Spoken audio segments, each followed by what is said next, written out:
السلام علیکم، آپ کا ہوسٹ سید حسیب شاہ۔ سعودی عرب کے مشرق میں واقع ایران پر اسرائیل اور امریکا کا حملہ اور اس سے اٹھنے والے میزائل کی دھول اور آگ دراصل رسول پاک صلی اللہ علیہ وآلہ وسلم کی طرف سے 1400 سال پہلے بیان کی گئی قیامت کی ایک انتہائی اہم نشانی کی طرف اشارہ کر رہی ہے، کیونکہ حیرت انگیز طور پر اس جنگ کے بعد جو حالات بن رہے ہیں وہ بالکل انہی واقعات کی طرف اشارہ کرتے ہیں جو احادیث مبارکہ میں بیان کیے گئے تھے۔ آئیے ذرا ایک ایک کر کے گہرائی سے ان کا تجزیہ کرتے ہیں اور تمام باتوں کو جوڑ کر سچ تک پہنچانے کی کوشش کرتے ہیں۔ لیکن اس سے پہلے ایک بات واضح کر دوں کہ قیامت کا علم اللہ کے سوا کسی کو نہیں۔ تو جو بھی نشانیاں احادیث میں بیان کی گئی ہیں، کوئی بھی شخص ان کے مکمل ہونے کا دعویٰ نہیں کر سکتا جب تک وہ حقیقت میں سامنے نہ آ جائیں۔ لیکن موجودہ حالات کو دیکھ کر ایسا لگتا ہے کہ مستقبل کے حالات انہی نشانیوں سے ملتے جلتے ہو سکتے ہیں،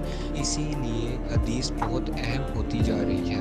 حضرت خالد بن معدن رحمۃ اللہ علیہ جو ایک مشہور تابعی ہے، تابعی وہ شخص ہوتا ہے جس نے کسی صحابی کو ایمان کی حالت میں دیکھا ہو لیکن نبی کریم کو نہ دیکھا ہو۔ فرماتے ہیں رسول اللہ نے فرمایا، اگر تم مشرق کی طرف آسمان میں آگ کا ایک ستون دیکھو اور وہ بھی رمضان کے مہینے میں، تو جتنا ہو سکے کھانا تیار کر لو اور ذخیرہ کر لو، کیونکہ یہ قحط کا سال ہوگا۔ یہ الفاظ نبی کریم صلی اللہ علیہ وآلہ وسلم کی طرف منسوب کیے جاتے ہیں اور یہ حدیث معجم الوسط حدیث نمبر 371 میں موجود ہے۔ علامہ مناوی رحمۃ اللہ علیہ نے اس حدیث کے لیے معاون دلائل کا ذکر کیا ہے، جبکہ علامہ عزی نے اسے حسن قرار دیا ہے۔ تنزیل القدیر حدیث نمبر 645 اور سراج المنیر میں بھی یہ بات واضح طور پر لکھی گئی ہے، یعنی یہ کوئی من گھڑت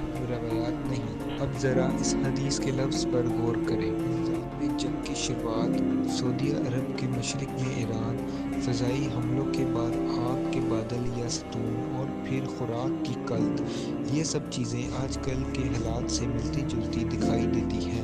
28 فروری 2026 کو امریکا اور اسرائیل نے آپریشن ایپک فروری کے نام سے ایران پر مشترکہ فوجی حملے کیے، جن میں فوجی اڈوں، نیوکلیئر سائٹس اور قیادت کو نشانہ بنایا گیا۔ اس کے بعد ایران نے جواب میں آبنائے ہرمز سے گزرنے والے جہازوں پر پابندیاں لگا دیں۔ 5 مارچ کو ایران کی فورسز نے اعلان کیا کہ یہ رستہ صرف امریکہ، اسرائیل اور ان کے اتحادیوں کے لیے بند ہوگا، جبکہ باقی ممالک کو مخصوص شرائط کے ساتھ اجازت دی جائے گی۔ اس کے نتیجے میں جہاز رانی میں 70% سے زیادہ کمی آئی اور تیل کی قیمت $100 فی بیرل سے تجاوز کر گئی، جس سے دنیا بھر میں مہنگائی اور معاشی بحران کا خطرہ بڑھ گیا۔ اب آتے ہیں حدیث کے سب سے اہم حصے کی طرف، یعنی ایک سال کا قحط اور کھانا ذخیرہ کرنے کی نصیحت۔ آبنائے ہرمز صرف تیل کا راستہ نہیں بلکہ دنیا کی بڑی مقدار میں کھاد، یوریا بھی اسی راستے سے گزرتی ہے، جو فصلوں کے لیے انتہائی ضروری ہے۔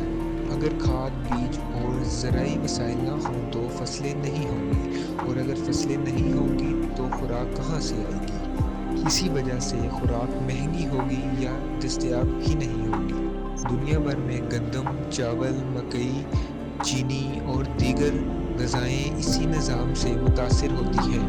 یوریا کھاد کی قیمتوں میں تیزی سے اضافہ ہو رہا ہے اور اس کی کمی سے پیداوار کم ہو رہی ہے۔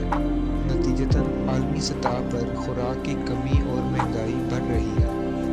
خاص طور پر جنوبی ایشیا، پاکستان، بھارت اور بنگلہ دیش اس سے شدید متاثر ہو رہے ہیں۔ پاکستان میں ایندھن اور اشیائے خورد و نوش مہنگائی ہو رہی ہے اور حالات مشکل ہوتے جا رہے ہیں۔ ماہرین کے مطابق اگر سپلائی چین متاثر رہی تو ایک سال کا قحط پیدا ہو سکتا ہے، بلکہ بالکل وہی مدت جو حدیث میں بیان کی گئی ہے۔ لیکن یہ یاد رکھیں، قیامت کی نشانیاں مبہم ہوتی ہیں اور ان کا صحیح وقت صرف اللہ ہی جانتا ہے۔ یہ بھی ممکن ہے کہ یہ حالات صرف مشابہت رکھتے ہوں یا اصل واقعات مستقبل میں پیش آئیں۔ ہم میں سے کوئی بھی بغیر وحی کے یقین سے نہیں کہہ سکتا، لہٰذا اس حدیث کو بیان کرنے کا مقصد یہ ہے کہ ہم اس سے سبق حاصل کریں اور آنے والے وقت کے لیے تیاری کریں۔ اگر استطاعت ہو تو گندم، چاول، دال اور تیل کا 3 سے 6 ماہ کا ذخیرہ رکھیں، کیونکہ مہنگائی مزید بڑھ سکتی ہے۔ اپنی مالی منصوبہ بندی مضبوط کریں تاکہ مشکل وقت سے بچ سکیں۔ اللہ تعالی ہمیں سمجھنے اور عمل کرنے کی توفیق عطا فرمائے، آمین۔